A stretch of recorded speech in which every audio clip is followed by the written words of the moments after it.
Il est 6 heures du matin, les habitants dorment encore. Une colonne de policiers avance dans la nuit. Les commandos Halcon s'apprêtent à entrer en action. Objectif, désarmer un gang qui contrôle tout le quartier.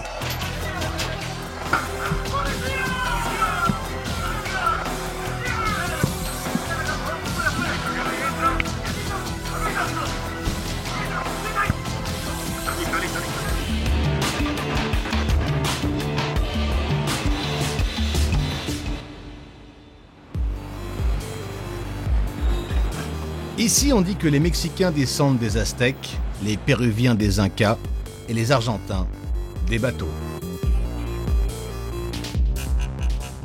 Car c'est par Buenos Aires que des millions de migrants venus d'Italie, d'Espagne, de France, de Russie ont foulé le sol du Nouveau Monde.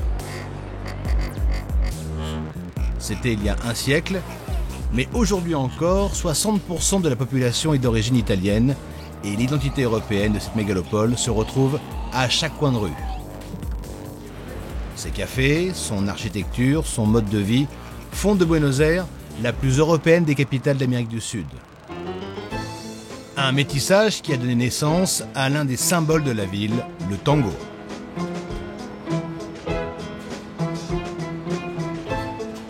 Moi, je n'ai jamais mis les pieds à Buenos Aires, mais mon père y a grandi. Il m'en a tellement parlé que cette ville m'est familière. Buenos Aires a longtemps été une des capitales les plus sûres du continent. Mais la crise de 2001 a fait basculer des millions d'Argentins dans la pauvreté. Et la violence s'est incrustée. En avril 2014, il a même fallu instaurer l'état d'urgence. Car la ville est gangrénée par un phénomène sans précédent, la délinquance urbaine. Agressions, braquages à main armée, crimes crapuleux explosent.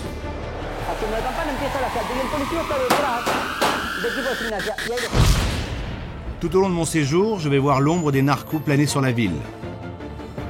Je découvrirai les agressions brutales que vivent quotidiennement les porteños, comme on appelle ici les habitants de Buenos Aires. Je patrouillerai avec une police à la réputation plombée qui s'efforce de racheter son image. J'assisterai à un match de foot à haut risque avec les Barra Bravas, ces hooligans à la sauce argentine. Un rescapé des griffes du Paco, la drogue des pauvres, me racontera son cauchemar. Je rencontrerai des mères courage qui luttent au péril de leur vie pour sortir les enfants de la rue. Un prêtre des bidonvilles, menacé de mort par les narcos, m'accueillera dans sa paroisse. Enfin, je vais revivre l'horreur des années de dictature, une violence d'État que le pays ne parvient toujours pas à digérer. Bienvenue à Buenos Aires avec en poche un passeport pour le crime.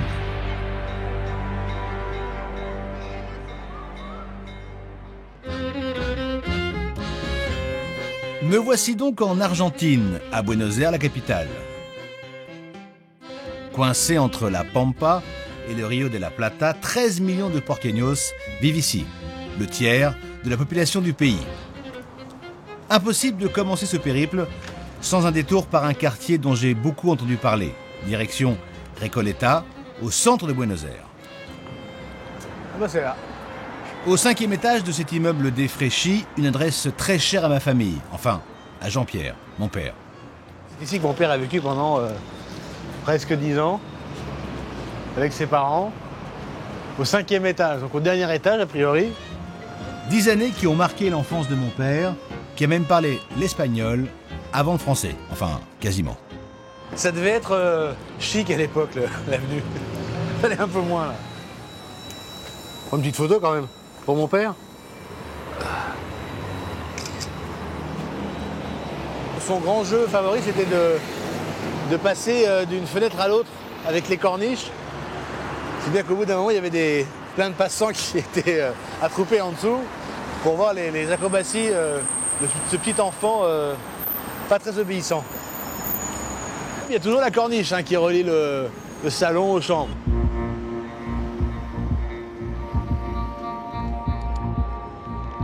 Mon père n'a gardé que de très bons souvenirs ici, mais ça, c'était dans les années 50. Depuis, le pays a enchaîné les dictatures et les crises économiques, et la violence s'est installée lentement.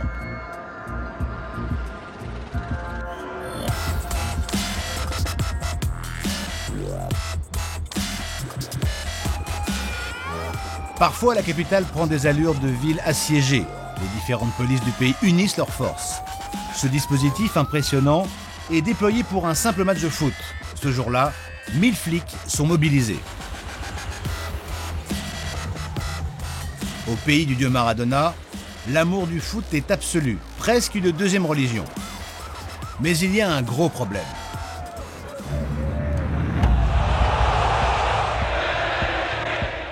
Le foot argentin est pourri de l'intérieur par des groupes mafieux de fans ultra-violents, les Barra Bravas.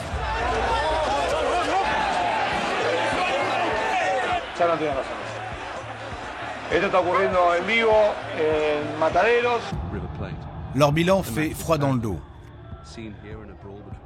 45 morts et une centaine de blessés pour les 4 dernières années. Une moyenne de 11 morts par an.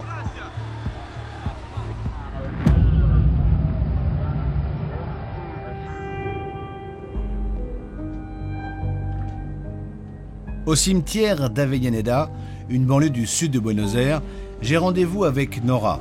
Son fils a été assassiné à la sortie d'un stade. Voilà. Muy bien. Le fils de Nora, Christian, avait 25 ans. C'était la première fois qu'il se rendait à un match de foot. Et parce qu'il portait les couleurs d'Independiente, son équipe favorite, il a reçu 2 coups de couteau dans le dos par un membre de la Barra Brava de l'équipe adverse. C'est un poème que lui a écrit une amie. Nora se recueille 2 fois par semaine devant la tombe de son fils. À chaque fois, c'est la même douleur. Nora se sent démunie. Je me sens abandonnée de tous, abandonnée par l'État. J'ai l'impression que rien n'a été résolu, car le crime de mon fils est resté impuni. Après le drame, Nora tente de retrouver les meurtriers et découvre alors que les Barra Bravas fonctionnent comme n'importe quelle mafia. Tout le monde sait qu'il assassine son fils, mais personne n'a jamais été inquiété. Celui qui frappe Christian, c'est l'un des chefs de la Barra, celui qui répartit les places dans le stade. Et c'est un autre type de cette Barra qui poignarde mon fils quand il est à terre. Les assassins de votre fils sont toujours en liberté. Il n'y a pas eu de procès, ils n'ont pas été arrêtés. L'assassin a bénéficié d'une protection politique, car il était un membre des Barras chargé de distribuer les entrées. Et donc, s'il avait été inculpé, il aurait impliqué les dirigeants et les politiques. Ils ont donc classé l'affaire, sans suite. Et ce crime est resté impuni, comme à chaque fois dans le foot argentin. Des politiques et des juges mêlés à cette violence, l'accusation est à peine croyable. La violence des Barras s'exporte bien au-delà des stades. Trafic, extorsion d'argent et complicité avec le pouvoir sont les autres caractéristiques de ces groupuscules.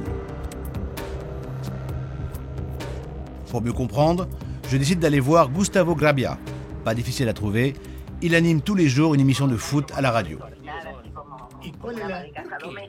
Je suis sûr que Maïté sera très attentive à ce joueur, le monsieur muscle du terrain. Je suis pas si fan que ça. Mais tu viens de me dire que tu le trouvais super. Ce journaliste a enquêté pendant des années sur les Barra Bravas. Et ce qu'il a à me dire est tout simplement sidérant. Les chefs des barras brassent des grosses quantités d'argent. Avec cet argent, ils peuvent acheter beaucoup de gens dans les quartiers populaires où ils habitent. Et à force d'acheter des gens, ils finissent par avoir beaucoup d'influence. Ils deviennent des personnages importants du quartier. Alors les politiques se disent « Allons voir ce Barras qui contrôle déjà beaucoup de gens. Il peut nous avoir des votes ou faire le sale boulot pour nous. » À partir de là, le pouvoir des Barras a grandi et c'est devenu le monstre que l'on connaît aujourd'hui. À Buenos Aires, 5 commissaires de police sont actuellement jugés dans des affaires en lien avec les Barras, tous incapables de justifier leur niveau de vie. Et l'influence des Barra Bravas sur la vie du club ne s'arrête pas là. Aujourd'hui, Buenos Aires va vivre un nouvel état de siège. Rétrogradé l'année dernière en 2e division, le club Independiente joue sa remontée au sein de l'élite. Un match à haut risque pour la police. Je retourne à Avellaneda, la banlieue pauvre d'Independiente.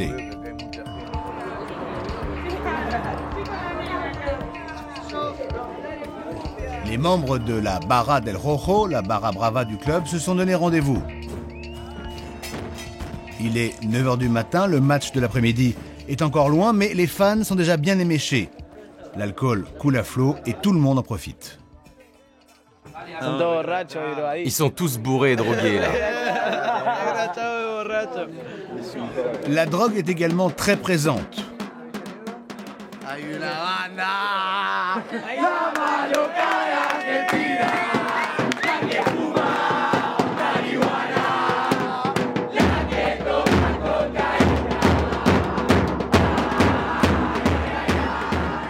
Cet homme se fait appeler Pampa.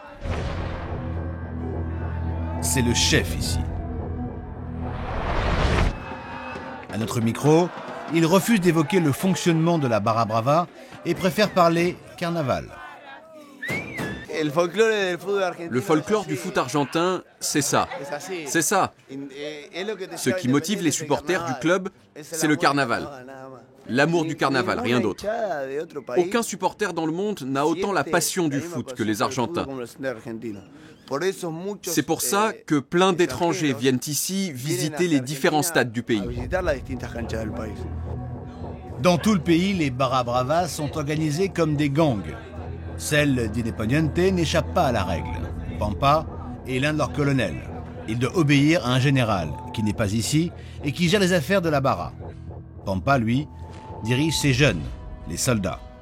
Souvent des gamins pauvres qui trouvent dans les barras un échappatoire. Leur mission, mettre de l'ambiance dans le stade. Avec notamment des chansons de leur cru.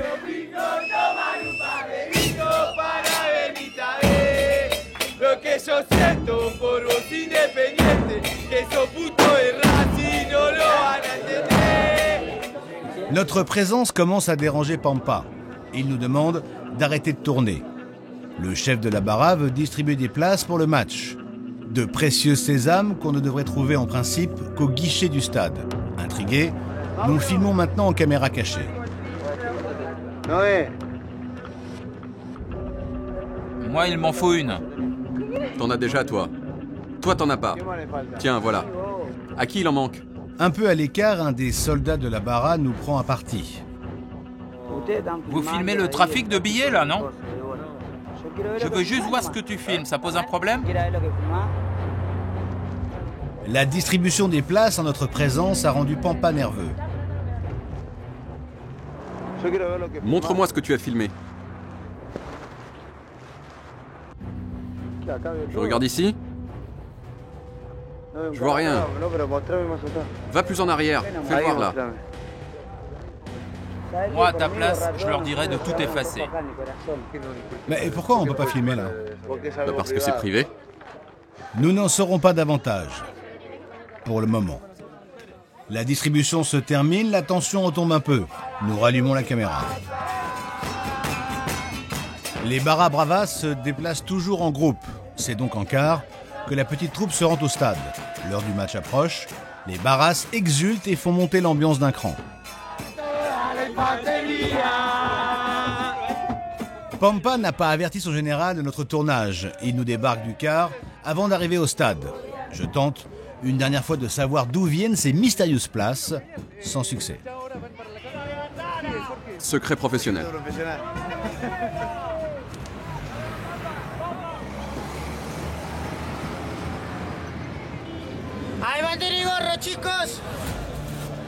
Le stade est sous haute tension. Le match se joue à guichet fermé. De nombreux supporters n'ont pas eu de place et tentent de passer en force.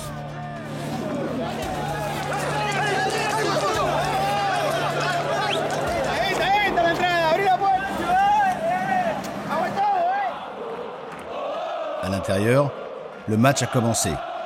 Comme prévu, les supporters se lâchent. Ce coin de tribune vide est la seule mesure concrète prise contre la violence ces dernières années.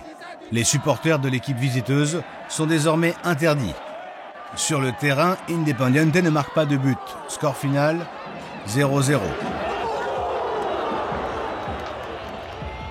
Les joueurs quittent rapidement le terrain sous les sifflets, les projectiles et sous bonne escorte.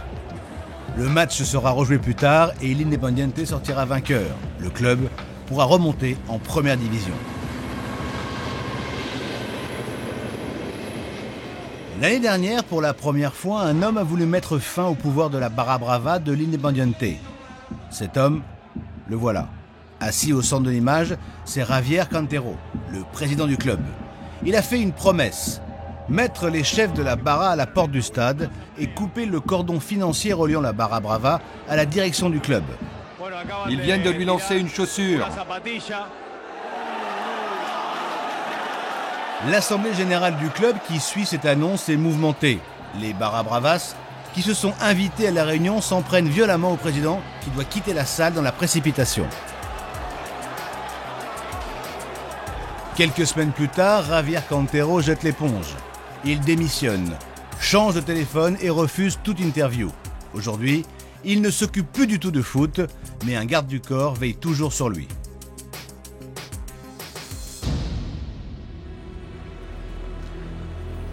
Au palais de la législature à Buenos Aires, j'ai retrouvé la responsable de la sécurité du club sous la présidence de Cantero. Florencia Arrieto participe à une réunion avec des victimes de la violence du foot. Je retrouve Nora. C'est un moment rare pour ces familles d'habitude réduites au silence. J'ai dû supporter de voir à la télé les assassins de mon fils être récompensés. Mon mari est mort 15 jours après avoir vu ça à la télé. C'est une honte. Les nerfs lâchent. Tous, autour de la table, ont perdu un enfant dans un stade. Tous se sont heurtés au silence et à la corruption de la justice. Je ne fais confiance ni aux juges, ni aux avocats, personne. Qui je vais croire? Ils ont tué ma famille. Je me suis retrouvée seule. Je dois lutter seule contre tous. Alors, qu'est-ce que je peux espérer? Comment est-il possible que nous, les victimes, nous devions passer le peu de vie qu'il nous reste à découvrir les horreurs du pouvoir judiciaire? Tout ça, les gens ne le voient pas. Le pays ne le voit pas. Les députés, les sénateurs, tous ces gens qui vivent comme des grands seigneurs, ils ne le voient pas. On leur a assassiné un enfant à eux? Est-ce qu'on leur a assassiné un enfant? Malgré les menaces de mort, Florencia s'est battue pour traduire en justice les assassins. Mais selon elle, la corruption des policiers en lien avec les Barra Bravas est un obstacle insurmontable. Si le délinquant des Barras n'est jamais condamné, ce n'est pas parce que le délit qu'il a commis est sophistiqué ou malin. Il n'est jamais puni parce que quelqu'un est payé pour nettoyer la scène du crime et détruire les preuves. C'est ça qui se passe. On s'est rendu compte que c'est au cours de l'instruction, dans les échanges entre la police et le procureur, que les preuves sont altérées pour éviter la condamnation des têtes pensantes. C'est Florencia qui va me faire comprendre pourquoi Pampa ne voulait pas qu'on filme son trafic de billets. Ces places numérotées sont données au club par la fédération de foot. L'extorsion pratiquée par les Barras consiste à aller demander au club, enfin demander, disons plutôt exiger, au moins 100 invitations pour les revendre et se faire de l'argent à partir de quelque chose qui est gratuit. Quand j'ai découvert tout ça, j'ai demandé à ce qu'on contrôle ces billets et 10 jours plus tard, ils m'ont mis à la porte. C'est donc cette caisse noire qui n'est contrôlée par personne qui finance en partie les Barras. Mais alors ce sont les Barras qui sont les vrais patrons du foot ici? Non, les Barras sont les exécutants des dirigeants du foot en Argentine. Et les dirigeants, ce sont des hommes politiques et des juges corrompus qui utilisent en toute impunité les Barras pour faire du business. Car le foot génère beaucoup d'argent, ce qui est utile quand on veut accéder au pouvoir. Car être dirigeant de club sert souvent de tremplin vers la politique ou la justice.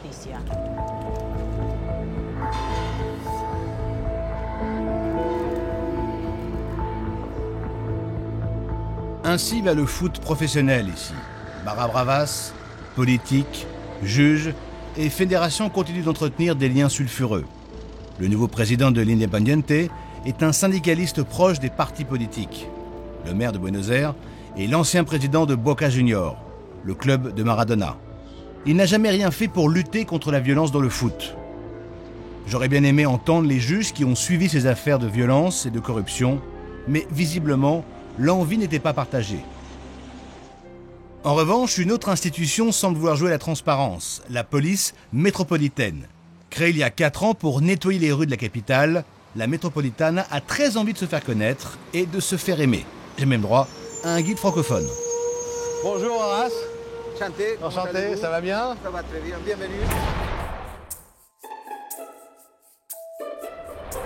Horace Réseau, un saint homme de la police. Je ne sais pas si c'est un saint homme, mais en tout cas un inspecteur de police. Inspecteur de police, on va partir en patrouille, c'est parti. Merci. Horacio a très envie de me montrer un lieu incontournable de la ville, la Boca.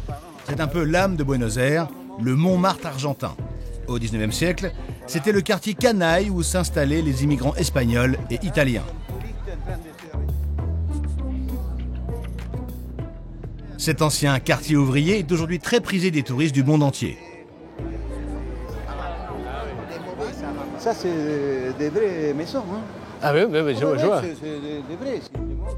Mais Horacio ne m'a pas amené là pour admirer les jolies façades colorées de la Boca. Ce quartier, c'est sa victoire à lui sur les délinquants. En postant ses hommes à chaque coin de rue, il aurait mis fin aux agressions. En bon soldat, ces deux policiers vont me le confirmer. Bon, enlevez-vous les mains des poches, là, vous êtes filmé. Il va vous poser une question ou deux. Ça va, c'est cool, il se passe rien? Non, ça va, c'est calme. Les gens nous disent qu'ils se sentent beaucoup plus en sécurité dans la rue quand ils voient les policiers. Moi aussi j'étais rassuré, jusqu'à ce que Horacio me présente mon nouvel ami. C'est pas que je veux faire peur, loin de là. Hein. C'est calme, c'est tranquille, mais je suis plus tranquille. Voilà Martinez. Voilà. En fait, c'est calme, mais on a quand même un homme armé avec nous, avec gilet pare-balles et tout. C'est l'officier Martinez. Voilà. Monsieur Martinez. Voilà. Monsieur Martinez. Cela. Mieux vaut prévenir que guérir. Et avant, on était confronté à quel genre de délit? Ah, des délits, c'était des vols à l'arrache, des sacs, des équipes, des filmations. Des équipes comme nous? Comment vous, par exemple. Le problème, c'est qu'à 2 pâtés de maison de là, la situation est loin d'être stabilisée. Ici, plus un seul touriste dans la rue. Et mon ange gardien Martinez ne me lâche pas d'une semelle. Bon, là, c'est un autre quartier de la Boca. On est toujours à la Boca. Donc, avant, même un policier, il venait ici et on lui demandait de partir. Je ne sais pas si c'est comme ça à 100%, mais quand même, ouais, c'est beaucoup plus difficile. Aujourd'hui, on peut voir qu'il y a des voitures, des polices, des préventions permanentes. Dans ce quartier laissé à l'abandon pendant des décennies, même les flics rasaient les murs et encore quand ils osaient y mettre les pieds. Les voyous sont commencés à comprendre qu'ici, c'est hors de question de rester patron de la rue, du quartier. C'est la police métropolitaine qui a repris le territoire. C'est très simple. Qui a repris le territoire. Voilà, ouais, parce que c'était eux. C'est un discours de guerre quand même. Mais hein. Oui. C'est l'obsession des nouveaux flics argentins, la reconquête des territoires. Si la police a remporté une bataille à la Boca, la guerre contre l'insécurité et la violence à Buenos Aires est loin d'être gagnée.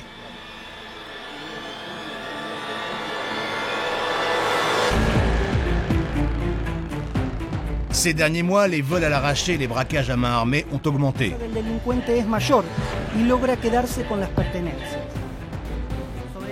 Et plus on s'éloigne du centre, moins les rues sont sûres.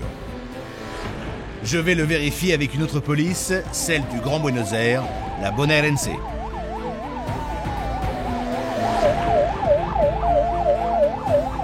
Nous voici à Lanús, juste au sud de la capitale. Je suis à peine assis à l'arrière de la voiture que les sirènes se mettent à hurler. Une commerçante vient de se faire braquer. L'agresseur était armé d'un couteau. 2 patrouilles sont déjà sur place. Le voleur, un homme d'une trentaine d'années qui tentait de s'enfuir à moto, vient d'être maîtrisé. Sa victime est sous le choc. Il est entré et il m'a demandé de l'argent. Une fois à l'intérieur, il m'a dit « Je vais te tuer ». C'est tout ce qu'il m'a dit. Les policiers bombent le torse. Les arrestations après un braquage sont rares. Il faut dire que cette fois, ils ont eu plutôt de la chance. Il a démarré sa moto, mais elle a calé. Après, il n'arrivait plus à la redémarrer. Du coup, il est parti en poussant sa moto. On a appelé la police, qui l'a intercepté très vite. L'agresseur a beau avoir été arrêté, ça ne suffit pas à calmer les riverains. Quand tu pars au boulot, t'es pas sûr d'y arriver vivant. Et le soir, quand tu rentres, c'est la même chose.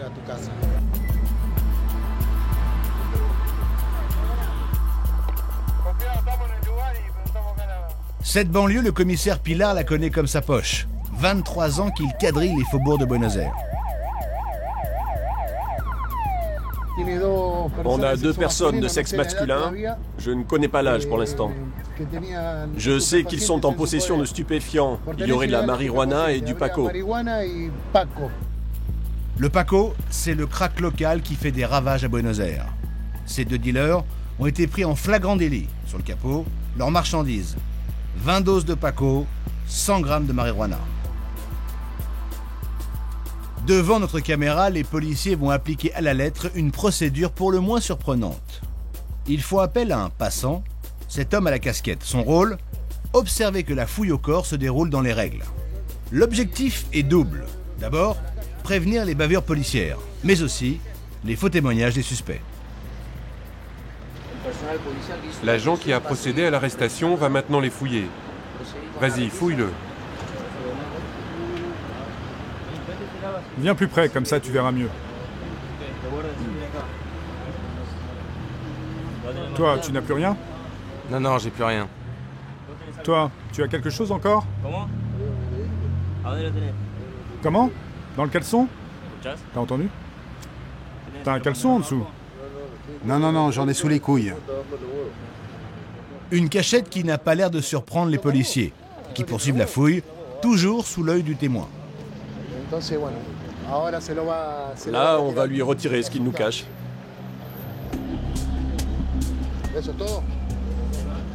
L'homme cachait là une dose de paco. À les présenter au témoin, qui devra certifier au commissariat ce qu'il a vu. Pendant des années, la police était infestée de ripoux. Il fallait faire le ménage. Le commissaire Pilar approuve cette mesure, mais reconnaît que son application peut tourner au casse-tête.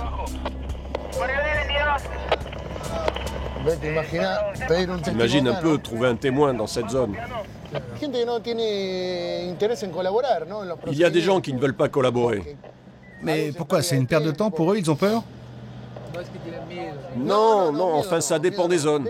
Quand on n'a pas de témoins ou s'ils ne veulent pas collaborer, on fait un rapport à la justice pour expliquer pourquoi on a dû agir sans témoin. C'est bientôt le week-end et pour la police de Buenos Aires, vendredi ça rime avec saisie. Tiens, mets la drogue sur le capot. 5 blocs plus loin, les flics ont mis la main sur d'autres revendeurs. Dans leur poche, toujours les mêmes substances. Mets un coup de couteau pour qu'on voit ce que c'est. Ça, c'est de la marijuana compactée et encore du paco, comme tout à l'heure. Ces boules noires intriguent les policiers. Tiens, ouvre-moi ça. Finalement, il ne s'agit que de balles de tennis entourées de scotch destinées au jonglage. Ces 2 suspects sont mineurs. En Argentine, 7 jeunes sur 10 vivent dans la précarité. Une aubaine pour les narcos qui trouvent là main-d'œuvre bon marché et consommateurs dociles. Tu vois, la couleur du paco est plus sombre que celle de la cocaïne. Attends, je vais lui demander combien il paye ses doses. 7 € le paquet de marijuana. 7 € et le paco 1 €. Le paco, c'est pas cher et addictif. La parfaite combinaison. Ils deviennent esclaves de leur addiction, deviennent délinquants pour trouver l'argent et acheter leur paco.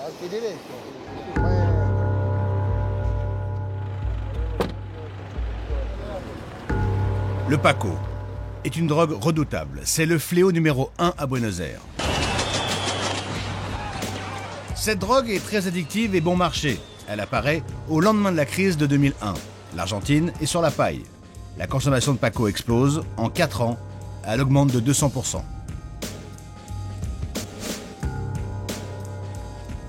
Reste de cocaïne, kérosène, morora, ce pot pourri extrêmement toxique détruit le système nerveux. Aujourd'hui, le Paco est partout dans les rues de Buenos Aires, comme ici, dans le quartier de Barracas, au sud de la ville. On les appelle les zombies. Le comportement convulsif, le regard vide, ils avancent comme des morts-vivants tout en gémissant.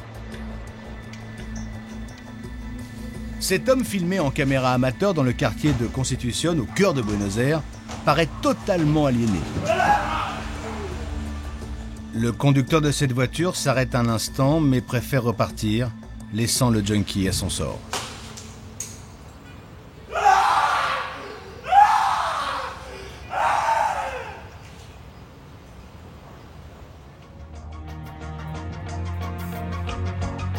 Ces images m'ont bouleversé.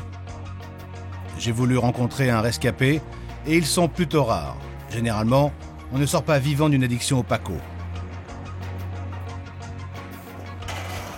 Aujourd'hui, Hugo Ropero est photographe indépendant. Allez, encore une autre. Il vit de petits shootings, des photos qu'il n'arrive pas toujours à vendre. Mets tes jambes sur le banc là, pour voir. Mais dans les années 90, Hugo Ropero faisait la pluie et le beau temps à Buenos Aires. C'était le directeur photo de Noticias, le plus grand magazine culturel d'Argentine. Le jour, il photographiait les célébrités, la nuit, il s'encanaillait. Hola. Salut. Hola, Hugo. Enchanté, comment tu vas? Voilà.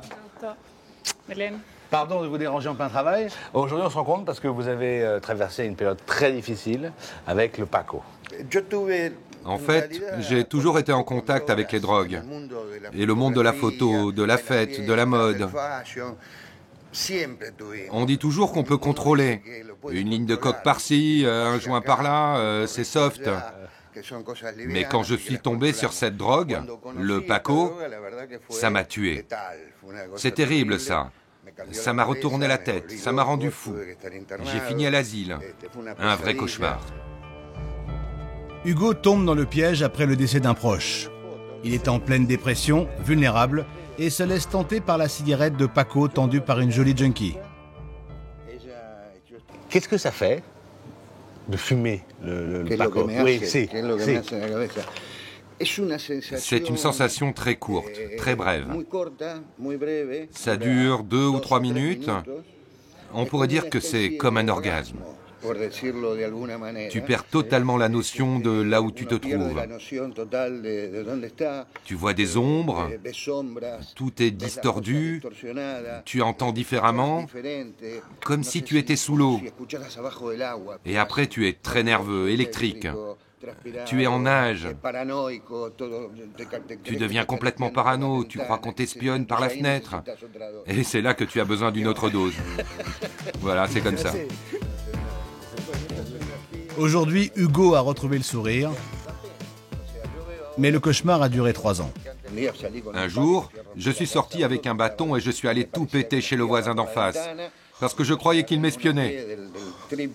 J'ai arraché le pied d'une table et je suis allé tout fracasser dans sa maison. C'est là que j'ai fini en camisole de force. Comment vous en êtes sorti? À quel moment on se dit faut que j'arrête tout ça et il faut que je m'en sorte? En une semaine, j'ai eu 2 accidents de voiture sous l'emprise du Paco. C'était une voiture neuve que j'ai totalement détruite. Et au deuxième accident, je me suis cassé la mâchoire, j'ai perdu mes dents, j'avais le visage complètement fracassé. Je me suis regardé dans le miroir et là je me suis dit, je ne veux plus être cet homme-là.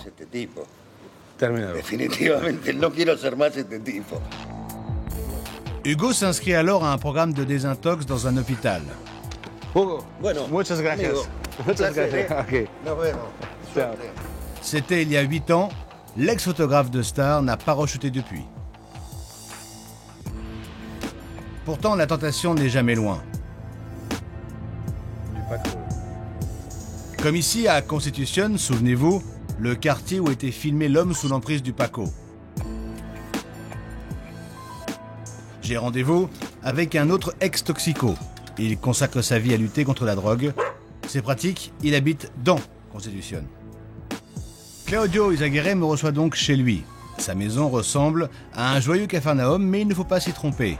C'est le siège de sa très influente ONG. C'est d'ici que je combats le narcotrafic dans toute l'Argentine. Claudio Izaguirre s'est fait connaître en dévoilant les failles du contrôle de l'espace aérien argentin et en dénonçant la passivité des autorités. Pour les avions des narcotrafiquants, la voie est libre. Ici, tu as la liste des 141 pistes d'atterrissage illégales du nord du pays. C'est un document confidentiel de l'armée de l'air. Sous le titre « L'État est aveugle », ce journal a fait une double page sur les pistes clandestines et sur le sitting que nous avons fait dans le Chaco sur une de ces pistes. On a appelé le gouverneur en lui disant « Nous sommes sur une piste illégale utilisée par des narcotrafiquants et il n'a envoyé ni police, ni juge, ni procureur. » Ils n'ont simplement rien dit et ces pistes continuent d'être utilisées aujourd'hui encore en toute impunité. Selon Claudio, l'Argentine est devenue la plaque tournante de la cocaïne à destination de l'Europe. La poudre blanche traverse l'Atlantique, mais son résidu, le Paco, reste au pays et inonde les rues de la capitale. Allez, on y va? Petite démonstration dans le quartier de Claudio. Visite guidée d'un supermarché de la dope à ciel ouvert. Ici au coin, c'est un des espaces de vente de Paco, qui n'a jamais été contrôlé par la police malgré plus de 100 plaintes.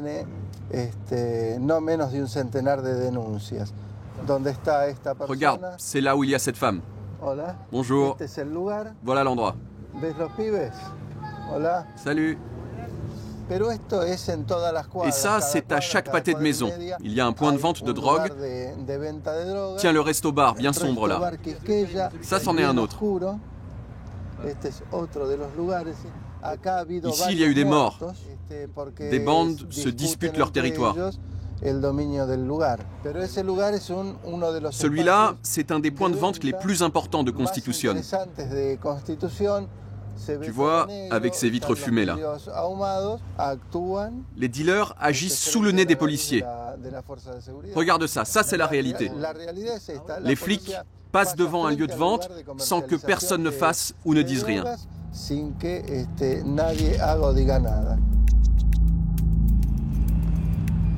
Claudio est révolté.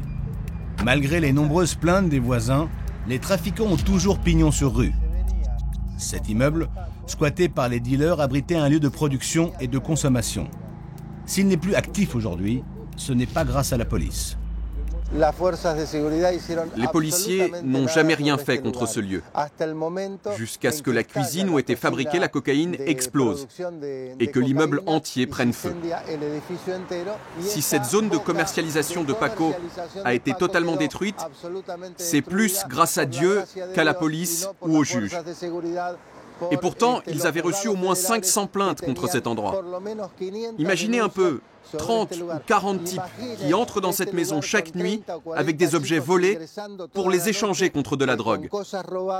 Ils consommaient le Paco là-dedans. Alors imaginez ce que ça pouvait être pour le voisinage qui cherchait désespérément une aide qui n'est jamais venue.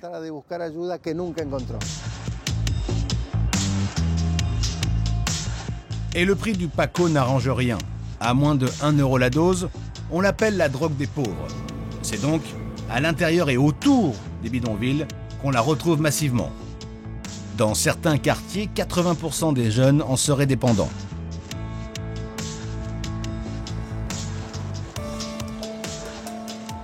J'ai rendez-vous avec des combattantes.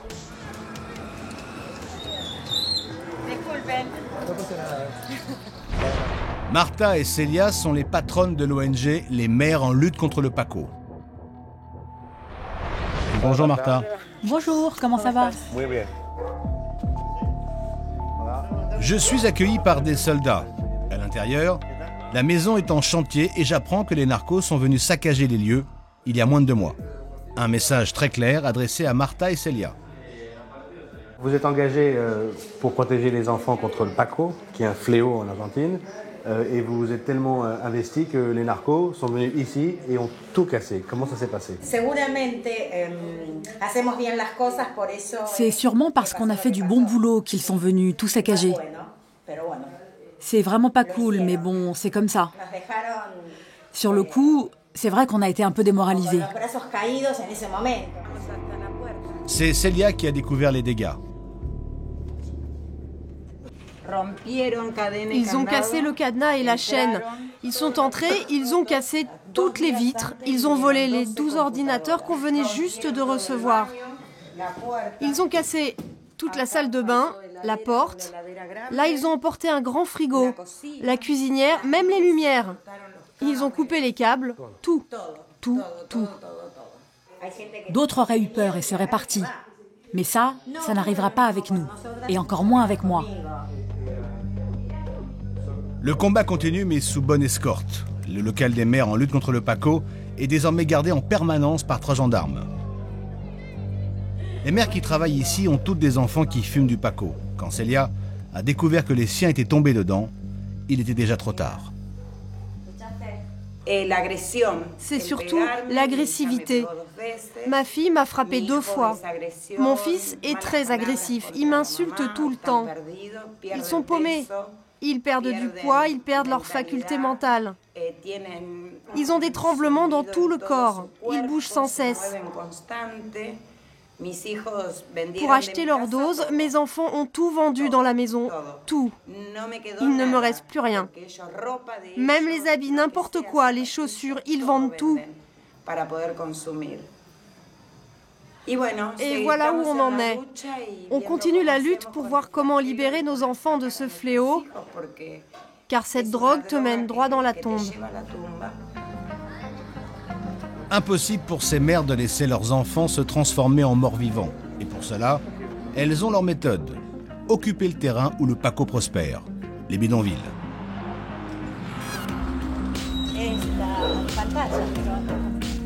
Bienvenue à la Bija 31.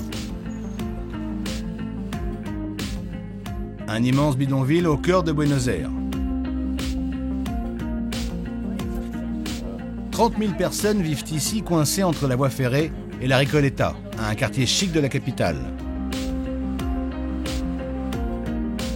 C'est dans ce dédale de ruelles que je retrouve Marta. 2 fois par semaine, elle va à la rencontre des jeunes accros et de leur mère. Pas de gendarme avec elle aujourd'hui, seulement Lorena, qui appartient à l'association et habite à la Bija. Là, c'était un magasin. Maintenant, ils louent des chambres. Dès nos premiers pas, des affiches d'une fille disparue et d'une autre assassinée donnent le ton. Nous tournons en caméra discrète. Cette habitante à la veste jaune est dépassée. Elle ne sait plus quoi faire pour aider son fils accro au Paco. Elle demande de l'aide à Marta. Je vais construire une cellule dans ma maison avec des grilles et je vais enfermer mon fils dedans. Je ferai venir un infirmier. Mon fils va rester avec moi parce que dans le dernier centre de désintox, il a été violé. Quoi? Elle dit que son fils a été violé. Pour Marta, il faut agir vite. Le fils de cette femme subit des violences sexuelles et passe aujourd'hui le plus clair de son temps dans la rue, livré aux narcotrafiquants. Dans les prochains jours, on va se réunir et prendre les choses en main. Il va y avoir l'assistante sociale et l'avocate et on s'occupera de tout ça, ok? Aujourd'hui, plus que jamais, il faut voir comment l'aider à sortir son fils de la rue parce qu'en ce moment, il ne rentre plus à la maison et dehors, tu trouves de tout. T'as même pas besoin d'acheter de la drogue, il te l'offre. Comme ça, avec cette dette, il t'oblige, toi, à la vendre pour que tu leur rembourses ta propre drogue. Un truc de fou.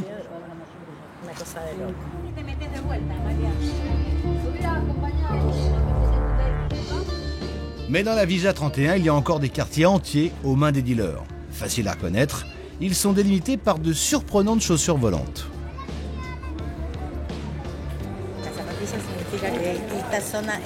Quand on voit ces chaussures, ça veut dire qu'on entre dans une zone libre, où tu peux acheter et te droguer sans être embêté. Mais c'est comme ça partout? Oui, oui, partout. Cette zone libre est à moins de 100 mètres de ce petit commissariat. Les maires dénoncent la complicité de certains policiers sans grand résultat. Les policiers laissent les narcos tranquilles. Bien entendu, contre de l'argent, ils s'entendent entre eux et après, ils n'oublient pas de venir chercher leur commission. À la Bija 31, les jeunes toxicos ont un seul refuge, ce petit foyer où ils peuvent se laver et se reposer. Ceux qui viennent ici veulent s'en sortir. Lorena et Marta savent que c'est à ce moment-là qu'ils sont le plus fragiles. Plutôt que de leur mettre la pression, elles sont d'abord à l'écoute.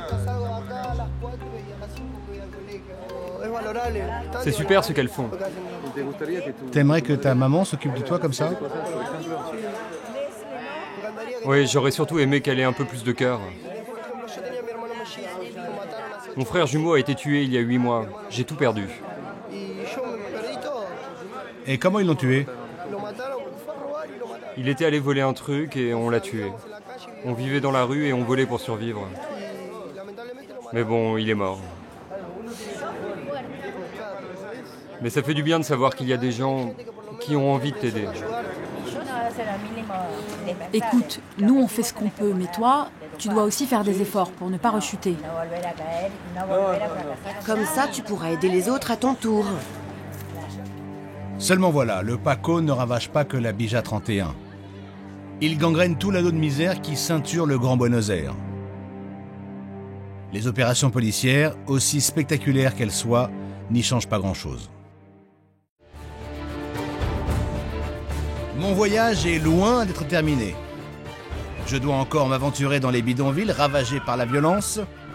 J'y rencontrerai le Padre Pepe, un prêtre qui ose défier les narcos. Je serai initié à mes dépens aux techniques de close combat. J'aurai le privilège d'être invité dans un domaine ultra sécurisé. Et je verrai comment les horreurs du passé ressurgissent aujourd'hui.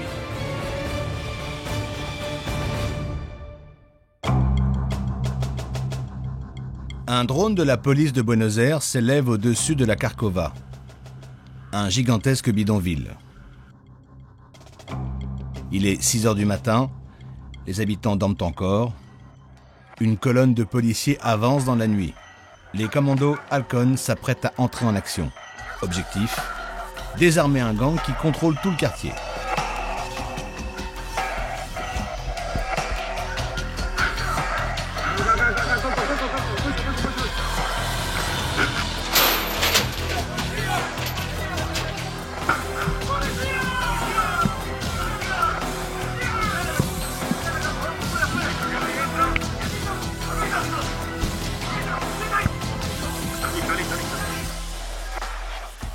Cinq minutes plus tard, 2 hommes sont maîtrisés et arrêtés. L'un d'entre eux est le frère du chef de gang qui, lui, est toujours en fuite. Des pistolets, des fusils à pompe et une centaine de ballots de cocaïne et de Paco sont saisis. Ce sont des riverains excédés qui ont alerté la police. Les narcos les avaient délogés de leur maison pour installer leur point de vente.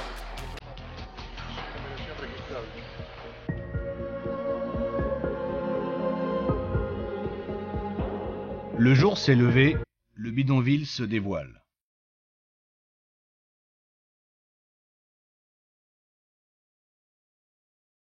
Je décide d'aller à la Carcova. Je m'aperçois que ce bidonville a poussé sur une décharge publique. Il est traversé par le Rio Reconquête, l'un des plus pollués d'Argentine. Redoutable pour ses conditions de vie, la Carcova est aussi un coupe-gorge. Les affrontements meurtriers entre bandes rivales sont monnaie courante. En temps normal, il me serait impossible de marcher seul ici. C'est un territoire hostile pour un étranger comme moi. Les narcos ne me laisseraient pas faire un pas.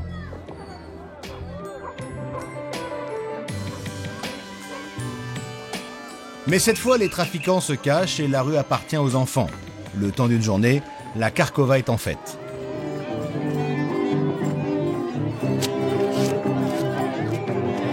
Ce petit miracle, on le doit à un homme, le très populaire Padre Pepe.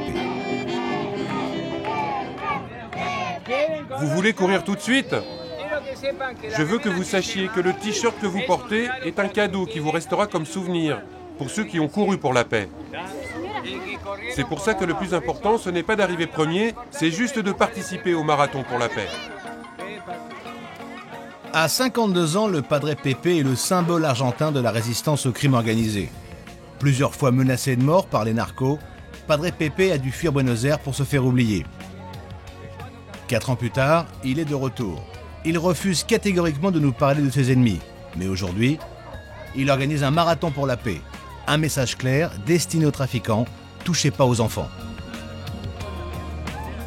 On a vu aujourd'hui des enfants avec un beau sourire sur le visage. Je suppose que pour vous c'est important. On a construit des paroisses pour faire ressortir le meilleur des gens de la Villa, pour éviter que le mal ne s'installe. Et il y a beaucoup de bonté chez les gens d'ici. Ça va être une tâche difficile.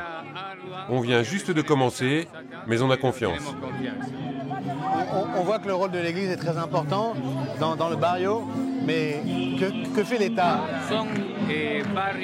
Ce sont des quartiers qui ont été abandonnés pendant des décennies, pendant 40 ou 50 ans, sans égouts, sans revêtement, sans électricité, sans école. Et donc l'impact de tout ça est immense aujourd'hui dans toutes ces populations. Donc l'Église est importante car très souvent elle remplace l'État. Pour Padre Pepe, œuvrer dans les bidonvilles est une vocation à toute épreuve. Avant lui, aucun prêtre ne s'était préoccupé de la Carcova. À chaque sortie, il est accueilli en rockstar et les habitants ne boudent pas leur plaisir. Vous êtes fier que votre enfant ait été baptisé par le Padre Pepe? Oui, Padre Pepe, c'est celui qui arrive à tout faire. Il nous rassemble tous, il réalise les vœux et les rêves des enfants. Ça fait plus de 20 ans que Padre Pepe veille sur les bidonvilles. Une mission que lui a confiée l'ancien archevêque de Buenos Aires, Jorge Mario Bergoglio, plus connu aujourd'hui sous le nom de Pape François. D'ailleurs, le souverain pontife a invité son protégé des bidonvilles au Vatican à l'été 2013. Entre les deux hommes, il n'y a qu'un point de discorde. Et oui, encore lui, le foot. Le pape est un supporter de San Lorenzo et moi de Huracan. Ce sont deux équipes rivales et opposées. Et sur ce point, il n'y a pas de réconciliation possible.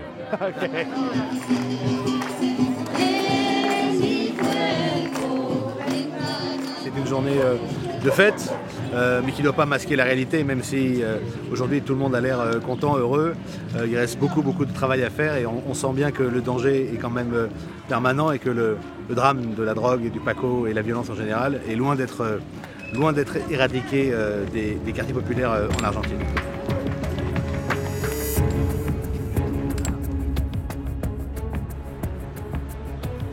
Pourtant, il y a urgence. La violence liée à la drogue est l'une des principales causes de mortalité chez les jeunes. Je retrouve le commissaire Pilar à Lanús, au sud de Buenos Aires. La nuit tombe. Pour la police, tout s'accélère.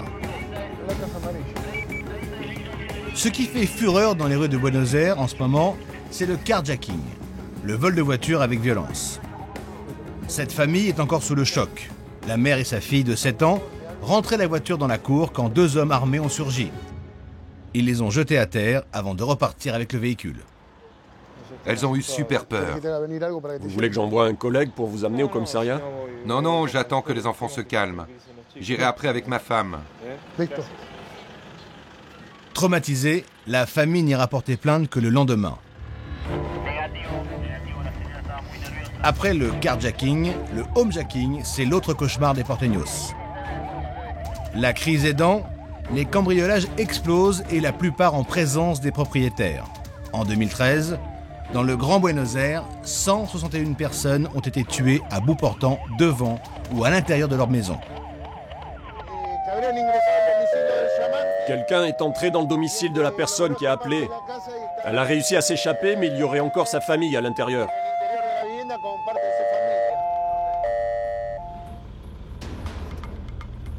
Deux minutes plus tard, le commissaire est sur place. Il est vite rassuré et il ne s'agit que d'un vol de voiture. Je suis parti en courant et j'ai appelé le 911, mais je ne savais pas bien si les voleurs étaient encore dans la maison ou pas. Cet homme s'est un peu précipité en décrivant le délit. Un moment de panique, apparemment justifié dans le quartier. Les agressions, c'est tous les jours, toute la journée, à n'importe quelle heure. Ils se foutent de tout. Ça peut tomber sur une femme, un enfant, tout le monde. Là, par exemple, la fille d'en face, il y a un mois, ils l'ont attaquée en plein après-midi. Ma mère était là, dehors, mon frère était juste là, moi j'étais au balcon. Et un type, comme si de rien n'était, a arraché son sac. La pauvre, elle est tombée et elle s'est blessée. Mais il s'en foutait qu'on soit là. Cette voisine vit barricadée. Tu trouves ça normal qu'on vive comme ça? Elle a installé ses grilles l'année dernière pour se protéger. C'est un désastre. C'est tous les jours. On ne peut pas vivre comme ça. Ce soir-là, les victimes de la violence ordinaire n'ont pas fini de crier leur ras-le-bol. Ici, une bagarre de rue a fait sortir tout le quartier. Cette fois, la victime s'en tire avec une gueule cassée. Pas de blessés graves. Une bonne nouvelle pour le commissaire Pilar, qui sait que ce genre de situation peut vite dégénérer. Un peu plus loin, 2 voitures ont été fracturées et dévalisées. Je me rends compte que j'avais laissé mon blouson bleu. Ils ont qu'à se le mettre où je pense. Un peu blasé, la victime fait la liste des objets volés avec les hommes du commissaire Pilar. Dans la rue d'à côté, les policiers ont arrêté les malfaiteurs. Ça, c'est mon porte-clés, mais j'ai juste besoin des clés. Problème, le porte-clés a été récupéré, mais sans les clés. Exaspérée, la victime ne peut pas rentrer chez elle. Allez, rends-moi mes clés. De quelles clés tu parles, pauvre con? Emmène-le dans l'autre voiture, là. J'habite au coin de la rue. Tu vas te faire buter, tu vas te faire buter. Mais enfin, t'avais mon porte-clés. Rends-moi les clés. Arrête tes menaces, là. Sinon, je vais t'incruster tout le code pénal sur la tronche. Inscris les menaces, là, qu'il vient de proférer. Agression, vol, intimidation et menaces, c'est le quotidien de ses habitants. L'autre victime est sous le choc. Non, désolé les gars, je ne peux pas parler. L'homme à la casquette, lui, devra trouver un gîte pour la nuit. Qu'est-ce que tu veux que je te dise? Ils ont pris mes clés, les clés de chez ma mère. Je sais pas comment je vais rentrer chez moi. Ils les ont jetés par ici? J'en ai aucune idée. Ils ont juste gardé mon porte-clés. Ça, ils l'ont bien aimé, mon porte-clés. C'est comme ça que j'ai su que c'était eux. S'ils n'avaient pas eu mon porte-clés sur eux, j'aurais rien pu dire. Tu leur demandes gentiment tes clés et ils te menacent. Et en plus, je sais pas s'ils ont l'adresse de chez moi. C'est ça le problème. À Buenos Aires, la situation se dégrade dangereusement. L'insécurité devient la principale préoccupation des habitants.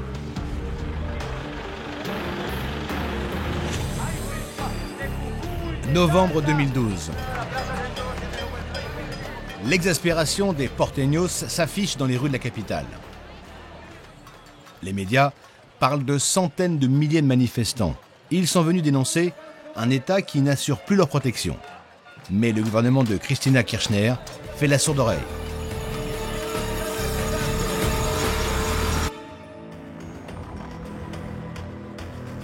Face à la passivité des autorités, certains habitants se prennent en main. Je me rends chez Nelson, à Recoleta, le quartier chic de Buenos Aires. C'est le président des associations de quartier de toute la ville. Aujourd'hui, il a réuni ses collègues pour apporter la dernière touche à leur œuvre commune, la carte des crimes et délits de Buenos Aires.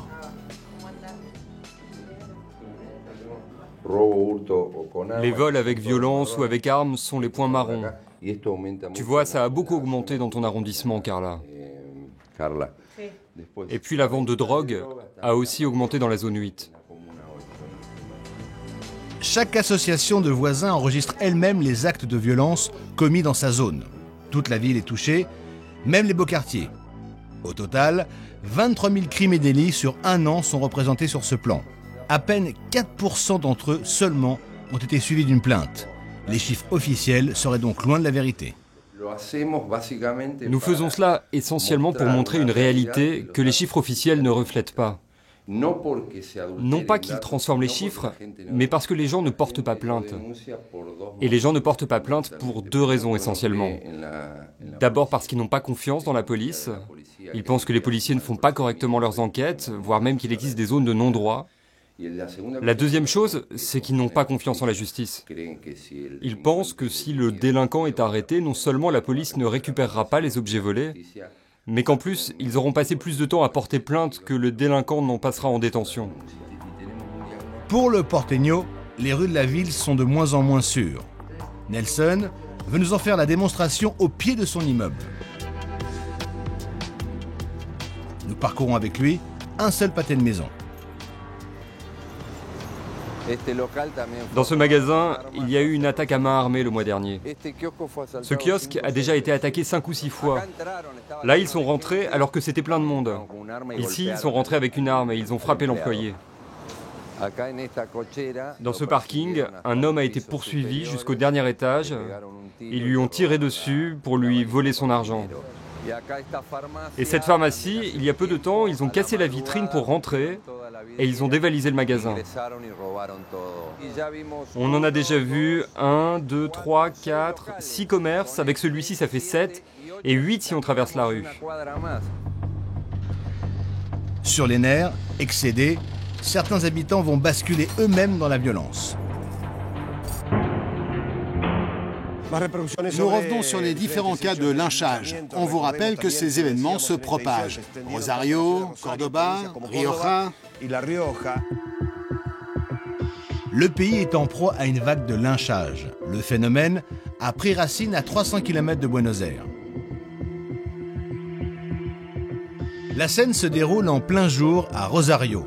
Elle est filmée avec un téléphone portable. L'homme, roué de coups, vient de voler le sac d'une femme. Voisins, passants, chauffeurs de taxi, tout le monde s'y met. Les coups sont de plus en plus forts et portés à la tête. Le délinquant meurt 3 jours plus tard des suites de ses blessures. Il avait 18 ans.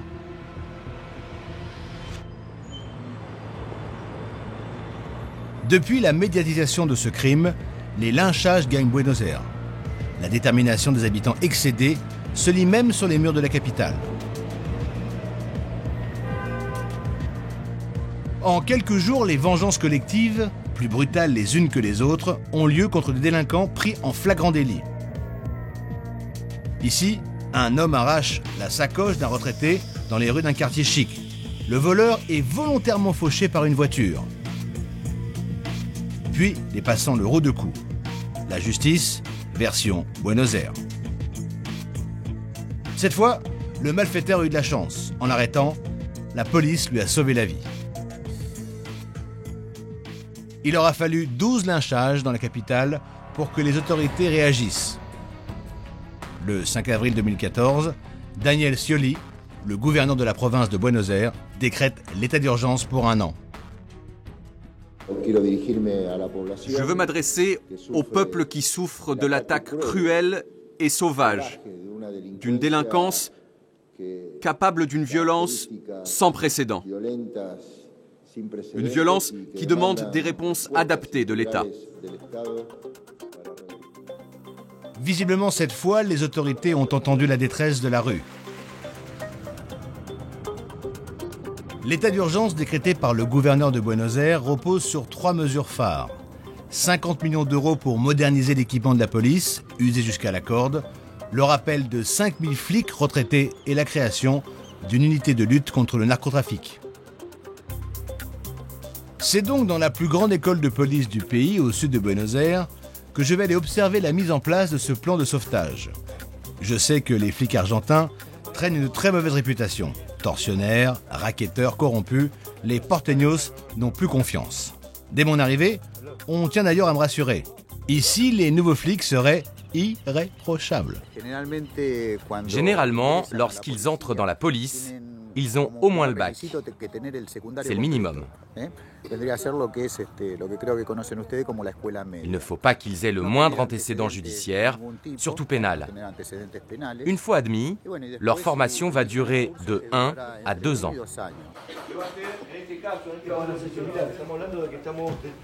Alors là, on a une arme de calibre combien?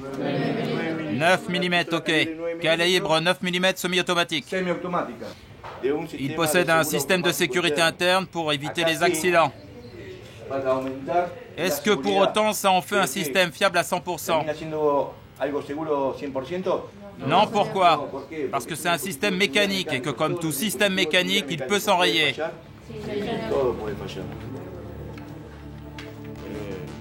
Pendant leur formation, les élèves ont 2 exercices de tir par semaine. À chaque séance, ils utilisent 40 cartouches.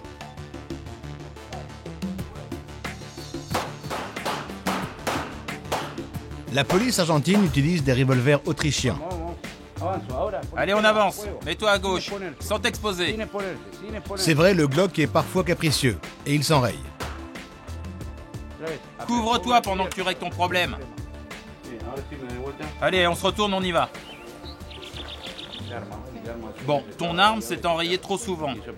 Et ça, c'est parce qu'elle n'a pas été assez lubrifiée. Donc si je tire et qu'il y a un problème, je me mets rapidement à couvert et je règle le problème. N'hésitez pas à changer de main. Comme ça, vous tirez sous 2 angles différents. Est-ce qu'on se prépare psychologiquement à faire usage de son arme et éventuellement à tuer quelqu'un? À l'école, les instructeurs nous préparent à toutes les situations. Donc on apprend et on sait qu'un jour ou l'autre, on tombera sur des situations à risque. L'idée, bien sûr, c'est de neutraliser. Mais parfois, les conséquences d'une confrontation, ça peut être la mort. On le sait parfaitement. Malgré le danger, les écoles de police n'ont jamais connu un tel engouement. Dans la seule province de Buenos Aires, 26 000 candidats ont postulé cette année. Un record et une conséquence directe de l'état d'urgence. L'école où je me trouve a accueilli 10 000 élèves au lieu des 4 000 habituels. Pour attirer les jeunes recrues, le gouverneur de Buenos Aires a fait mouche en doublant les salaires. Un policier touche désormais 800 € par mois. Alors ce qu'on va faire là, c'est chercher un suspect dans un bâtiment. On va l'extraire de son environnement, l'immobiliser, le menotter, et s'il est armé, le désarmer et l'arrêter. Et ils ne savent pas ce qu'ils vont rencontrer? Non, ils ne savent pas s'il est armé. Et moi, je ne savais pas que le commissaire allait me faire jouer le rôle du suspect. Bon, je vais faire le rôle du méchant. Il faudra que tu t'agenouilles. Comme ça? Oui, et les mains sur la tête. J'ai enlevé la montre. Bon, j'enlève le chargeur, je regarde bien que l'arme est vide, je remets le chargeur et je relâche le percuteur. Et tu peux l'utiliser. Je la cache. Bon, on est censé être dans un bidonville. J'ai caché dans mon dos une arme. Et les policiers vont arriver pour m'interpeller. J'espère pas trop violemment. Plus bas, plus bas. Attention au passage. C'est libre. Mais il est où? Stop, police! Retourne-toi, retourne-toi! Lève-toi! Regarde par là! Bon, normalement, les délinquants comprennent l'espagnol, évidemment. Marche en arrière! Marche en arrière! Ne me regarde pas! À genoux! À genoux! C'est efficace. Les opérations spéciales, c'est un peu le rêve de ces jeunes policiers. Ceux-là viennent d'arriver, ils seront officiers dans 2 ans.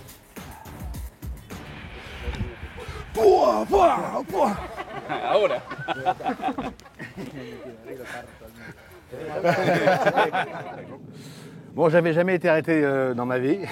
Il a fallu attendre Buenos Aires. Bon, c'est évidemment impressionnant, surtout quand on sait qu'on n'a rien fait. Mais ce qui est très, très étonnant, c'est la fermeté de l'arrestation. C'est-à-dire que les gestes, ils sont précis. Quand on vous fouille pas comme à l'aéroport mollement. Tout est très direct, très franc et très ferme. Voilà. C'est pas violent, mais c'est très ferme. Et je n'ai encore rien vu. Les meilleurs recrues rejoindront les troupes d'élite comme le fameux commando Halcon. Et quand on intervient en zone sensible, on a intérêt à maîtriser les techniques du corps à corps, le close combat. Voilà. Aïe, aïe, aïe, aïe, aïe, aïe, ça je fais pas. Très très bien, parfait. Non, non. Okay, on y va. Bon, apparemment, je suis le délinquant du jour qu'il faut maîtriser. Hein. Voilà. Là, je pensais que la clé de bras était bien réussie. Ce n'est visiblement pas l'avis de l'instructeur qui en remet une couche. Ou une louche, je ne sais pas.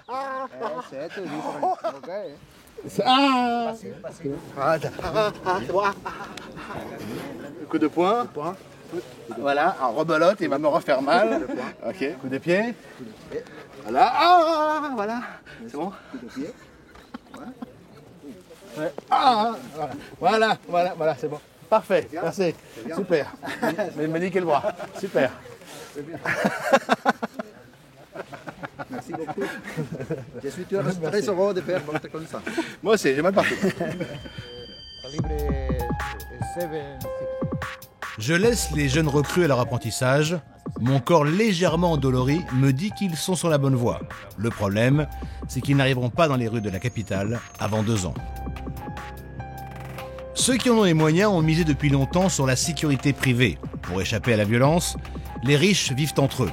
Ils se réfugient dans des quartiers résidentiels hyper sécurisés, des barrios privados, comme celui-ci. Ces quartiers fermés se sont multipliés ces dernières années. Il en existait une vingtaine dans les années 80. Aujourd'hui, il y en a plus de 600.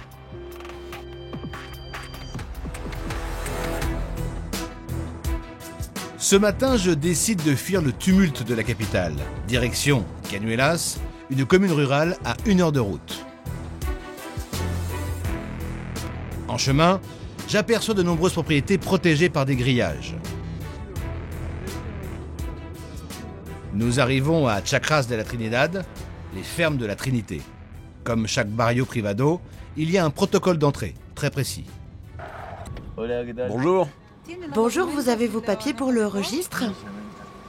L'endroit est totalement fermé et sous la surveillance de gardes. Le contrôle des visiteurs, mais aussi des habitants, est systématique. Je suis invité par Mariano, un portier de la haute société. Le voilà, au volant du pick-up aux couleurs de son entreprise. Salut. Voilà. Bonjour. Tout va bien? Ça va bien, vous parlez français? Oui, un peu. Ah, très bien. Je suis Benjamin. Mariano a 41 ans. C'est un avocat d'affaires qui a fait fortune dans la finance. Pour lui, le barrio privado est une nécessité. Ici, on est en sécurité, car il y a des gardes qui contrôlent les entrées et qui font des patrouilles dans la propriété toutes les heures. L'allée de la propriété fait tout de même un peu plus d'1 kilomètre. Ce barrio privado, en pleine pampa, n'abrite que quelques maisons de campagne sur des dizaines d'hectares. Nous arrivons chez Mariano. J'ai de la chance, le businessman est un bon vivant. Ça, c'est le vin de la famille. Il a prévu pour le repas un barbecue. C'est son frère qui s'y colle. Enfin, ici, ne dites surtout pas barbecue. Ici, on dit asado. 1h30 d'un côté, 30 minutes de l'autre. C'est pas comme le barbecue, hein? Ah, c'est pas pour les gens en retard, hein. Non, c'est vraiment pas pour les gens pressés. 2 heures de cuisson, Mariano veut en profiter pour me faire le tour du propriétaire. Pour rejoindre les écuries, il faut emprunter un nouveau véhicule. On peut vite se perdre si l'on ne connaît pas l'endroit. Les voisins les plus proches sont hors du champ de vision. Ici, on est dans mes écuries, là où je garde mes chevaux. Mariano dépense une partie de sa fortune dans sa passion, le polo. Ils sont petits. Oui, plus ils sont petits et mieux c'est. Ils sont plus nerveux et ils peuvent se faufiler entre les autres facilement. Et vous avez combien de chevaux? Ici, j'en ai 16, mais j'en ai d'autres sur mes terres. En tout, j'en ai 25. Mariano est fier de ses montures, des criollos. Petits mais puissants. Parfait pour la pampa. C'est le cheval du gaucho. Les criollos de Mariano coûtent environ 6 000 € pièce, une fortune en Argentine. Et vous laissez les chevaux comme ça, comme les cow-boys? Dans ces grands espaces, si vous n'avez pas de garde de sécurité, vous vous faites cambrioler. Peut-être pas de manière violente, mais ils viennent quand vous n'êtes pas là. Ou même ils vous attendent pour vous surprendre à l'entrée. Ça, c'est sûr. Même en dehors de la ville, les riches porteños savent que leurs fortunes peuvent attirer les convoitises. Montrez-moi un petit peu comment s'organise la sécurité de la maison, l'extérieur. Déjà, il y a le garde là-bas dont je vous ai parlé. Vous voulez parler de la patrouille en fait? Oui, la patrouille. J'ai aussi des caméras à chaque angle des bâtiments et je peux consulter les images sur mon téléphone et sur mes ordinateurs. Donc vous avez une caméra ici? Oui, une autre là. Une caméra ici? Une caméra là? Là-bas aussi. À chaque coin en fait. Et les vitres sont anti-effraction. Ah oui, elles sont à l'épreuve des balles. Et vous avez une panic room? En fait, toute cette partie de la maison est une panic room. Voilà l'entrée de la panic room. Une fois fermée, on est en sécurité. Et j'ai mis des barreaux en acier aux fenêtres. Donc, il faudrait les scier pour pouvoir entrer, ce qui est vraiment très rare. C'est rare, mais enfin, vous avez quand même mis des barreaux aux fenêtres. Oui, au cas où. La viande est prête. L'assado est une institution, ça n'attend pas. C'est le moment de passer à table. Installez-vous. Et je m'assois où? Ici, là. Ah, là, mais c'est la place du président. Hilde, la femme de Mariano, est norvégienne. Elle a quitté Oslo, l'une des villes les plus sûres du monde pour vivre à Buenos Aires. Et comment vous vous sentez ici? Vous vous sentez en sécurité? Vous avez peur? Je ne me sens pas vraiment en danger, mais je suis plus attentive que dans les rues d'Oslo. Vous ne portez pas d'armes? Non. Et vous n'avez pas d'armes dans la maison? Non. Pourquoi? Non, non, personne. Parce que c'est une très mauvaise idée d'utiliser une arme. Et si quelqu'un rentre chez vous, qu'est-ce que vous faites? Rien. Je donne tout l'argent et je coopère. Si vous utilisez une arme, le voleur va dégainer en premier. Il pensera que vous êtes un flic et va vous tirer dessus. À chaque fois qu'un propriétaire est tué dans un cambriolage, il a résisté avec une arme.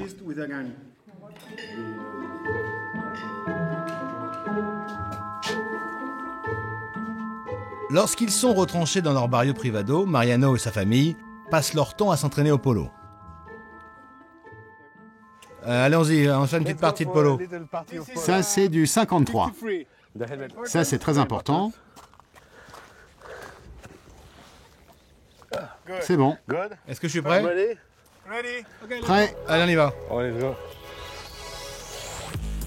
Pas facile de se lancer dans la patrie des meilleurs joueurs au monde, où le polo se pratique parfois dès le plus jeune âge.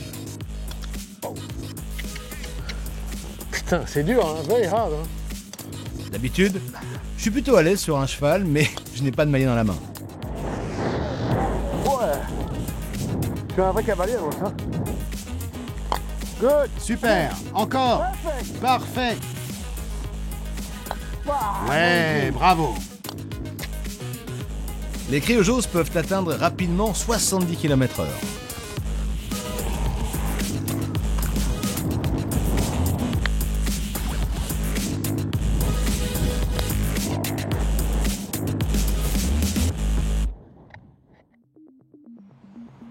Fini le dimanche dans la Pampa. Retour à Buenos Aires. Mon séjour touche à sa fin. J'ai connu la violence des stades, celle des bidonvilles, mais il y en a une autre, plus sourde, qu'il me reste à comprendre. La violence que les dictatures militaires ont imprimée sur le pays. En Argentine, la dernière et la plus féroce dictature a pris fin il y a 30 ans. Mais ce terrorisme d'État continue de hanter les esprits des porteños. Face au palais présidentiel, je rejoins les maires de la place de Mai. Comme tous les jeudis, donc, les maires de la place de Mai là, se sont réunis et elles m'ont commencé une procession, la ronde, ce qu'ils appellent la Rolanda.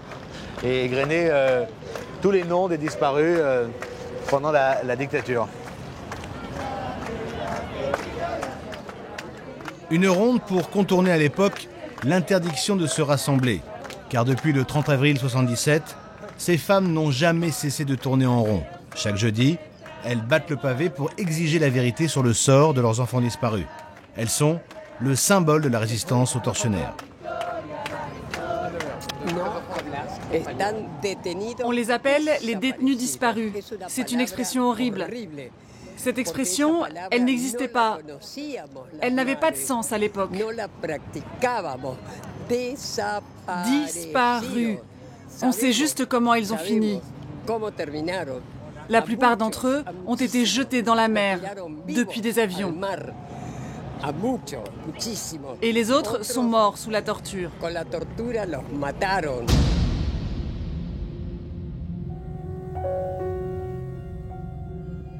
Buenos Aires, le 24 mars 1976, un coup d'État militaire fait tomber la présidente d'Argentine, Isabel Perón. Le général Videla prend le pouvoir et installe une politique de la terreur. Ses méthodes sont brutales. Le moindre opposant au régime de la junte est systématiquement traqué, torturé et assassiné. Une férocité sans limite. C'est lui qui met en place les fameux vols de la mort. C'était là, au-dessus du Rio de la Plata, que les prisonniers étaient jetés dans le vide depuis un avion militaire. Entre 1976 et 1983, environ 30 000 personnes disparaissent et 500 000 Argentins quittent le pays. Pendant longtemps, évoquer les disparus de la dictature a été un sujet tabou. Mais en 2003, les lois d'amnistie qui protégeaient les bourreaux ont été supprimées. Depuis, l'Argentine n'en finit pas de découvrir les horreurs de la dictature.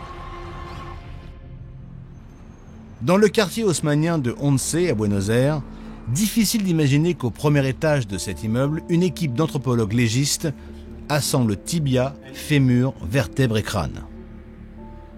Expliquez-nous où nous sommes.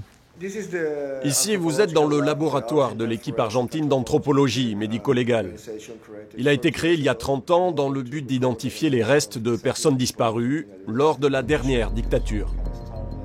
L'équipe d'anthropologues légistes de Luis est l'une des plus réputées au monde. Leur expertise dans l'identification de cadavres les a conduits dans une quarantaine de pays. Bosnie, Salvador, Tchad, Chili. Ces anthropologues globetrotters ont aussi identifié les ossements de Che Guevara, assassiné en Bolivie. En ce moment, Luis est en train d'identifier 3 squelettes de disparus de la dictature retrouvés dans un charnier. Sa mission consiste également à reconstituer les dernières minutes avant leur mort. Montrez-nous le travail que vous faites sur les ossements. Qu'est-ce que vous faites quand vous les recevez ? Ici, quand on reçoit les restes, on détermine l'âge, le sexe, la corpulence, et on obtient ainsi un profil biologique. Après, on essaie d'analyser les chocs sur les os. Vous voyez les blessures ? Oui. Dans ce cas, vous pouvez voir l'entrée de la balle, ici. Et la sortie de l'autre côté, là. Ici, on a une fracture importante au visage. À la fin, avec les analyses scientifiques du squelette, on a une vision plus précise de ce qui s'est passé, et c'est ce qu'on transmet aux familles et au tribunal chargé de ces affaires. La plupart des gens sont tués par balle, mais beaucoup d'autres, on ne sait pas combien exactement, ont été jetés depuis les avions dans la mer et dans le Rio de la Plata. Et dans ce cas, la personne mourrait à cause du choc sur l'eau. Ah, on les jetait vivants depuis l'avion ? Ouais. Je pensais qu'ils étaient morts. Et après qu'ils étaient jetés ? Non, ils étaient bien vivants. À ce jour, Luis et son équipe ont identifié 620 personnes disparues pendant la dictature. Direction l'ESMA, l'école de mécanique marine. L'un des centres de torture les plus emblématiques du pays, une version argentine de la Gestapo, au cœur de Buenos Aires. Enlevées clandestinement, 5000 personnes ont été détenues dans ce centre avant d'être exécutées. Et la barbarie des militaires ne s'arrête pas là. Lorsqu'il vient à l'ESMA, Guillermo n'est pas très à l'aise. D'ailleurs, il préfère être accompagné de Luz. Elle connaît tout de l'organisation de cette usine à fabriquer des morts. Les voitures arrivaient jusqu'ici et s'arrêtaient dans cette cour. Les prisonniers étaient extraits des voitures et emmenés directement dans les caves, où se trouvaient les salles de torture. Parce que la première chose qui leur arrivait quand on les amenait ici, c'était d'être interrogés sous la torture. Ici, les militaires ont aussi séquestré des femmes enceintes qu'ils faisaient accoucher clandestinement avant de les assassiner et de s'approprier leurs bébés. Guillermo est l'un de ces bébés volés sous la dictature. J'arrive, hein. J'ai besoin de respirer un peu là.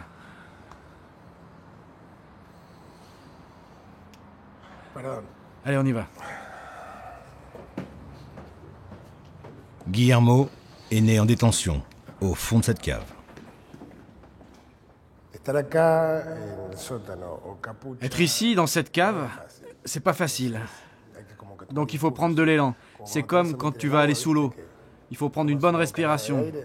Là, c'est pareil. Il faut que tu comprennes que dans cet endroit, à la 5e fenêtre exactement, là-bas, c'est là que ma mère m'a mis au monde. Exactement comme un animal le ferait en captivité dans un zoo. Tu vois? Déjà dans le ventre, j'étais privé de liberté. Guillermo a vu le jour sous cette fenêtre, le 15 novembre 1978, dans la même cave où étaient pratiquées les tortures. À sa naissance, il est séparé de sa mère. Les militaires le donnent à un employé de l'armée de l'air impliqué dans les vols de la mort. Guillermo grandit dans une famille d'adoption proche des tortionnaires de ses parents, sans jamais connaître sa véritable identité. En 2004, un coup de fil anonyme le met sur une piste.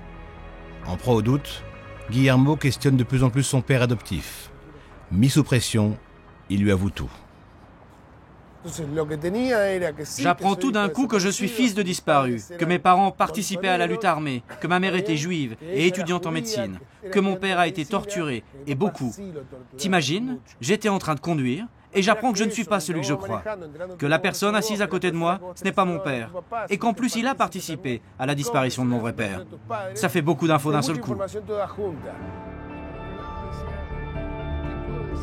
Pour Guillermo, un monde s'écroule et laisse place à une deuxième naissance. Il a 21 ans et porte plainte contre son père adoptif qui sera condamné à 8 ans de prison. Aujourd'hui, 400 bébés volés devenus des adultes vivent encore sans connaître leur véritable identité.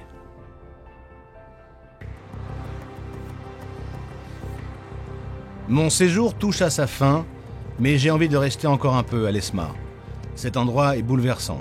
Un lieu de torture, transformé aujourd'hui en lieu de mémoire. Bonjour. Nasa est un artiste très connu à Buenos Aires. Pourtant, il ne montre jamais son visage. C'est un peu le Daft Punk du pinceau. Plutôt que sa personne, il veut mettre en avant ses œuvres. La mère de cette personne est une mère emblématique de la place de Mai. C'est Vera. J'ai trouvé que cette image était très forte et qu'elle avait sa place ici. Son regard est très expressif. Nasa veut m'aider à mieux saisir l'atmosphère qui règne ici. Il est né lui aussi, sous la dictature. Il est de la même génération que Guillermo. On doit à Nasa une dizaine de pochoirs sur les murs de l'ESMA. Des œuvres qui évoquent les drames qui se sont déroulés ici. Ici, c'est une fille qui tient la photo de sa grand-mère disparue. Ça représente en quelque sorte le combat des parents disparus qui continue grâce aux enfants. Les militaires ont séquestré les gens, les ont torturés et les ont assassinés. On les jetait des avions, on les fusillait, sans aucun cadre légal. Et le slogan « Justice et châtiment » rappelle que nous demandons justice, mais dans un cadre légal, qu'eux n'ont jamais donné à leurs victimes. Pourquoi beaucoup d'Argentins comme vous, comme les maires de la place de Mai, sont toujours très présentes et très actives pour ce devoir de mémoire? Tu sais, tout ça est encore très présent. Il y a encore beaucoup de problèmes qui nous touchent aujourd'hui. On souffre encore des conséquences de tout ça. On trouve encore des vestiges parmi les forces de sécurité, dans toutes les forces de police, chez les militaires. C'est quelque chose qu'on vit encore aujourd'hui. Et tant que l'on garde tout ça dans le présent, c'est une façon pour nous d'empêcher que ça se reproduise. Les pochoirs de NASA n'effaceront pas les traces de l'horreur. Au contraire, ils sont une arme contre l'amnésie.